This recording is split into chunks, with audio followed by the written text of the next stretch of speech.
Assalamualaikum warahmatullahi wabarakatuh.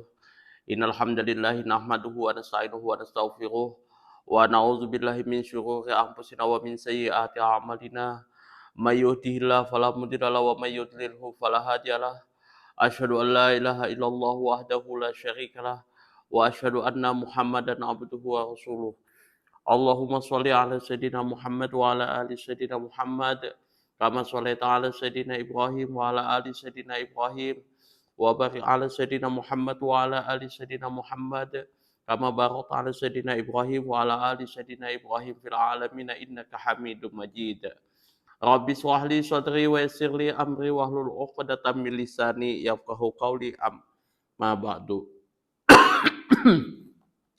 Hadirin hadirat jamaah kaum muslimin wal muslimat yang dirahmati oleh Allah Subhanahu wa taala.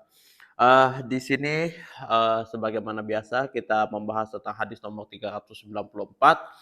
Hadis ini membahas tentang kapan sih waktu seseorang mengerjakan sholat witir bagi orang yang takut kesiangan ya. Jadi ini sekali lagi hadis ini menguatkan hadis-hadis yang lain ya. Misalkan kita takut bangkong kayak gitu, takut kesiangan.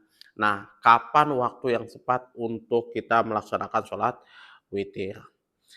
An Jabirin qala qala Rasulullah sallallahu alaihi wasallam, "Man khaufa alla yaquma min akhiril laili falyutir awwalahu, wa man tami ay yaquma akhiruhu falyutir akhiral laili.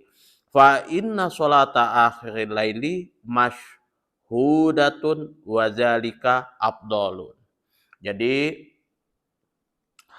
wa an Jabirin, dari Jabir, qala, telah berkata, qala Rasulullah sallallahu alaihi wasallam, telah bersabda Rasulullah sallallahu alaihi wasallam, "Man khaufa alla yaquma min akhiril laili," barang siapa yang khawatir alla yaquma, tidak dapat bangun, min akhiril laili, di akhir malam, falyutir awwalahu, maka hendaklah seseorang tersebut melaksanakan sholat witirnya di awal malamnya.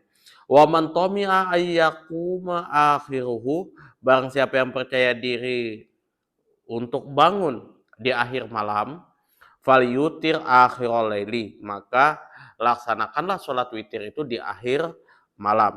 Fa in sholata akhiril laili, sesungguhnya sholat di akhir malam tersebut mashhudatun, disaksikan oleh malaikat, wa dzalika afdalun, dan mengerjakan hal demikian, yaitu mengerjakan sholat di akhir malam itu lebih afdal, lebih utama. Jadi keutamaan daripada seseorang yang melaksanakan sholat witir di akhir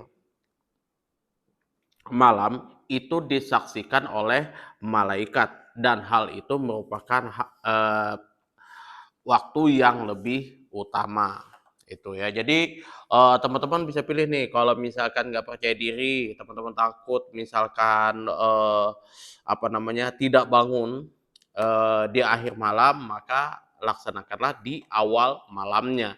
Tapi kalau misalkan teman-teman percaya diri bisa melaksanakan sholat di akhir malam, ya silahkan teman-teman mengerjakan di akhir malam.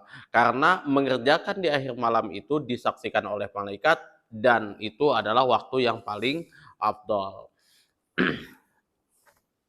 Nah, kalau kita lihat makna keseluruhannya, bagi orang yang mengerjakan sholat witir ada dua keadaan, yaitu keadaan hazam dan keadaan azam. Nah, barang siapa yang tidak percaya diri bahwa dirinya akan bangun di akhir malam, maka hendaklah yang berpegang teguh pada keadaan yang pertama, yaitu mengerjakan sholat witir di permulaan malam, agar waktunya tidak terlewatkan. Itu ya. Barang siapa yang percaya diri bahwa dirinya mampu bangun di akhir malam, maka hendaklah ia bertekad, ya, berazam untuk meraih hal yang lebih utama, yaitu mengakhirkan sholat witir di penghujung malam. Sebab melakukan sholat witir di penghujung malam itu disaksikan oleh malaikat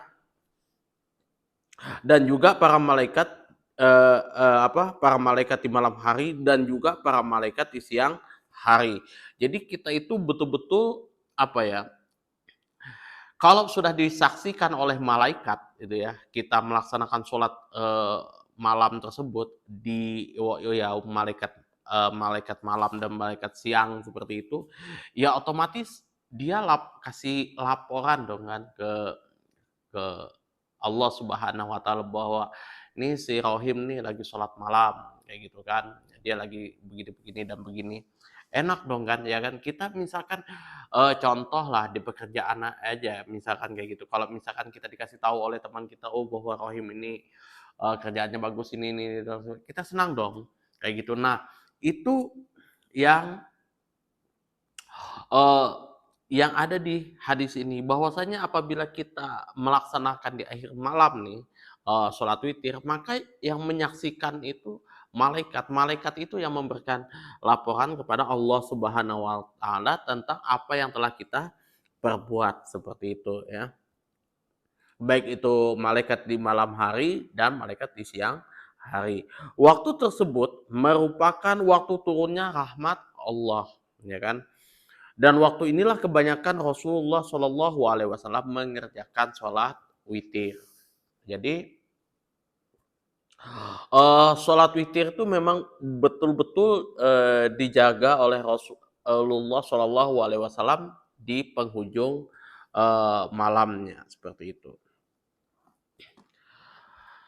Tetapi telah terbukti pula bahwa Nabi Shallallahu Alaihi Wasallam pernah mengerjakan pada permulaan malam hari, ya, dan pada pertengahannya.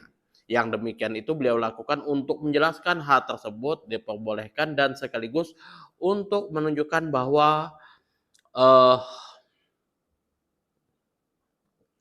waktu sholat witir itu cukup luas. Jadi bisa di awal malam, bisa di akhir malamnya seperti itu. Dan waktu sholat witir, waktu sholat malam dan sholat witir itu luas panjang waktunya. Kemudian analisis lafadznya di sini adalah masyhudah ini disaksikan oleh malaikat malam dan siang hari. Gitu ya. Fikih hadisnya adalah keutamaan mengakhirkan sholat witir hingga sampai akhir malam bagi orang yang percaya bahwa dirinya mampu bangun tidur tepat pada waktunya. Kalau zaman dulu ya memang pakai feeling ya, pakai insting mereka masing-masing kayak gitu. Ada kayak misalkan teman saya itu, beliau itu orangnya tunanetra, tapi dia itu instingnya kuat banget kayak gitu. Ini waktu subuh kapan, kemudian apa segala macam. Begitu juga dia juga tanya-tanya juga sama ustadz-ustadz yang lain kayak gitu. Tapi dia instingnya bagus kayak gitu. Dan dia tuh selalu sholat witir kayak gitu. Selalu sholat malam, sholat witir itu. Itu sudah rutinitas beliau itu. Walaupun beliau itu tunanetra. Kemudian yang kedua, keutamaan mendahulukan sholat witir bagi orang yang merasa khawatir tidak dapat bangun di akhir malam.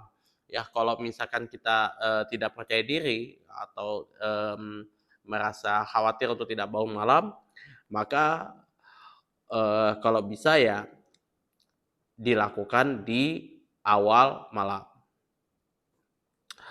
Kemudian yang ketiga, di akhir malam merupakan hal yang dianjurkan karena dikerjakan pada waktu yang paling afdol. Dari malam hari disaksikan oleh para malaikat ya. Jadi bukan kita ria di sini ya bahwasanya disaksikan oleh malaikat kayak gitu kan. Berarti kita ria enggak, karena ini sudah apa ya, suatu janji Allah Subhanahu wa taala kepada hambanya kayak gitu ya. Bahwasanya apa yang dilakukan hambanya disaksikan oleh malaikat sebuah amal ibadah yang nanti dihitung di hari di yaumil hisab seperti itu ya. Ya kalau kita ya misalkan kerjaan dilihat bos itu kan gimana ceritanya kan. ya pastilah mengerjakan sesuatu yang terbaik gitu kan. Di kantor aja lah, kalau bos lagi ada nggak mungkin toh kita tidur-tidur kayak gitu kan. Ya ongkang-ongkang, nggak ada kerjaan kayak gitu. Pasti kita melakukan ya kerjaan yang terbaik kayak gitu ya kan, supaya bos kasih kita duit tips lebih nih, nambah gaji kita nih kan. Seperti itu. Apalagi ya ini Allah Subhanahu wa taala. Seperti itu. Ya, walaupun ya Allah Maha mengetahui apa-apa yang ada di bumi. Seperti itu logika-logikanya saja. Gitu ya. Mungkin itu saja yang dapat saya sampaikan, kurang dan lebihnya saya mohon maaf yang sebesar-besarnya apabila ada kendala, mungkin apabila ada, sesuatu yang kurang dalam penyampaian saya, eee, di, di dalam kitab ini dan kitab-kitab yang lain, baik itu di video ini dan video-video yang lain. Begitu juga, apabila ada kata-kata saya yang menyinggung hati teman-teman semuanya, eee, yang tidak berkenan di hati teman-teman semuanya, sekali lagi saya juga berharap mohon maaf yang sebesar-besarnya. Kemudian apabila ada saran, kritikan, masukan, dan juga, pertanyaan silahkan sebagaimana biasa teman-teman atur di kolom komentar. Apabila ada manfaat mungkin dan ini bagus juga untuk keluarga teman-teman, bisa teman-teman sharekan ke rekan-rekan atau keluarga-keluarga yang lain. Akhirul kalam, wabillahi taufiq wal hidayah. Assalamualaikum warahmatullahi wabarakatuh.